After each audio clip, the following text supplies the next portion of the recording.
Hello friends, কেমন আছেন সবাই? আশা করি সবাই সুস্থ আছেন, ভালো আছেন। আমি ডক্টর সম্বিতা মৈত্র, ওয়েলকাম করছি আমার চ্যানেল কিওর বাই হোমিওপ্যাথিতে। আজ আমরা জানবো কিছু ইন্টারেস্টিং মেডিসিন এবং সেই মেডিসিনের যারা যারা পেশেন্ট হন তাদের কি ধরনের ক্রেভিং বা কি কি খাদ্যদ্রব্যের প্রতি তাদের একটা ক্রেভিং বা চাহিদা থাকে। আসলে আমরা সবাই মোটামুটি জানি যে হোমিওপ্যাথিক মেডিসিন ইন্ডিভিজুয়ালাইজেশন অনুযায়ী ট্রিটমেন্ট হয়, মানে এক এক ধরনের মানুষের এক এক ধরনের খাবারের প্রতি চাহিদা থাকে, এক এক ধরনের ডিজায়ার থাকে। ব্যক্তি বিশেষে আমরা সবাই স্বতন্ত্র, আমরা সবাই আলাদা।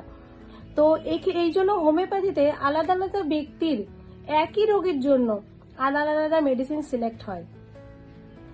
তো এইরকমই আজকে তিনটে খুব কমন মেডিসিন যেগুলো ইউজ হয় সেই সম্পর্কে জানবো, এবং সেই সমস্ত মেডিসিনের যারা পেশেন্ট হন তাদের সাধারণত কি কি খাবারের প্রতি ক্রেভিং থাকে বা চাহিদা থাকে সেটা জানবো। তো হোমিওপ্যাথিতে খুব ব্যবহৃত হয় একটি ওষুধ, নাম হচ্ছে নাক্স ভূমিকা। নাক্স ভূমিকার যারা পেশেন্ট হন বা ব্যক্তি হন তাদের সাধারণত খুব স্পাইসি রিচ ফুড, খুব তেলে ভাজা মশলা জাতীয় খুব স্পাইসি ফুড এবং সাথে লিকুয়ার বা অ্যালকোহলের খুব বেশি ক্রেভিং থাকে। সেকেন্ড যে মেডিসিনটা আসছে তার নাম হচ্ছে ইগনেশিয়া আমারা। এই মেডিসিনে যারা পেশেন্ট হন তাদের টক ফুড, টক জাতীয় খাবার বা পিকলস বা আচার এই জাতীয় খাবারের প্রতি তাদের চাহিদা থাকে। আরেকটা যে মেডিসিন খুব বেশি পরিমাণে ইউজ হয় থুজা অক্সিডেন্টালিস।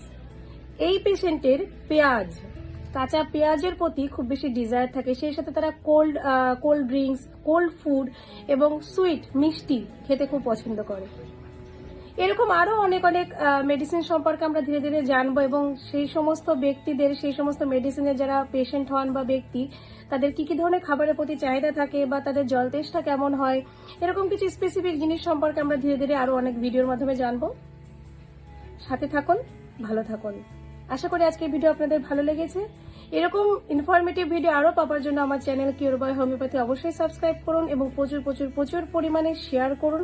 কিছু জানবার থাকলে কমেন্টস করুন এবং আমাদের Facebook page cure by homeopathy follow করতে ভুলবেন না। Stay happy, stay healthy. Thank you.